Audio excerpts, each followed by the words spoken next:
আমি আপনাদেরকে একটা বিষয় আমি দেখানোর জন্যই কিন্তু এখানে আমি দাঁড়িয়েছি। ওই যে দেখেন, এই যে দেখেন, এই পুকুরের বাচ্চারা কিন্তু হয়তো আপনার হুন্ডার, না হয় অটো, না হয় রিক্সা তলে কিন্তু ওটা পড়ছে, সেটা জানে না। তবে আমরা যারা পরিবহন চালক আছি, আমি সবার কাছে অনুরোধ করে বলবো, দেখেন আজকে ওই যে দেখেন মা এবং বাবা সন্তানের জন্য এই যে এখানে কেমনভাবে বসে আছে, বাচ্চাটাকে কিন্তু আমরা ছাড়তেছি তার সন্তানের জন্য। আর আমার সন্তানের জন্য, আমার সন্তান যদি আমার কাছে কান দিয়ে আসে, তাহলে আমি যতটুকু ব্যথা পাই ততটুক ব্যথা কিন্তু আপনার এই পশুরা পাইছে। আর এই যে দেখেন, এই যে বাচ্চারা এখানে আপনার করিয়ে দিয়েছে, আর মা এবং বাবা কিন্তু এটির জন্য আমরা বুঝতে পারতেছি না যে ওটি আপনার যে সন্তান করে নেওয়ার জন্য কিন্তু আমরা চেষ্টা করি।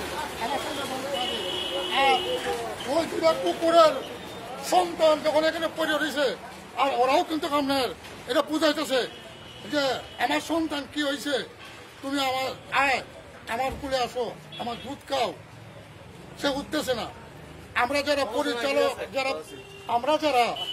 পরিবহন চালক আছি, আমি সবার কাছে অনুরোধ করে বলবো, আপনারা যদি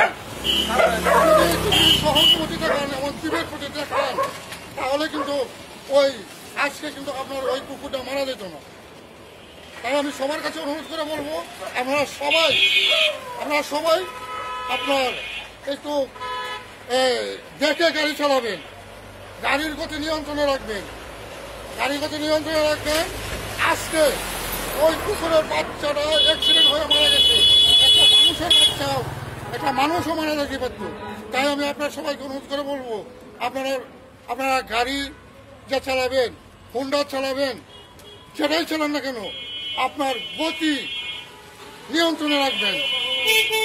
আর বলা হয়েছে যে জীবের সেবা করে সেজন সে বেশি ঈশ্বর। তাই মানুষের পাশাপাশি জীবেরও সেবা করবেন। হযরত মুহাম্মদ সাল্লাল্লাহু আলাইহি সাল্লাম জীবেরও সেবা করছেন। তাই আসুন আমরা সবাই মানব সেবার পাশাপাশি আমরা জীবেরও সেবা করব। আসসালামু আলাইকুম ওয়া রাহমাতুল্লাহি ওয়া বারাকাতুহু।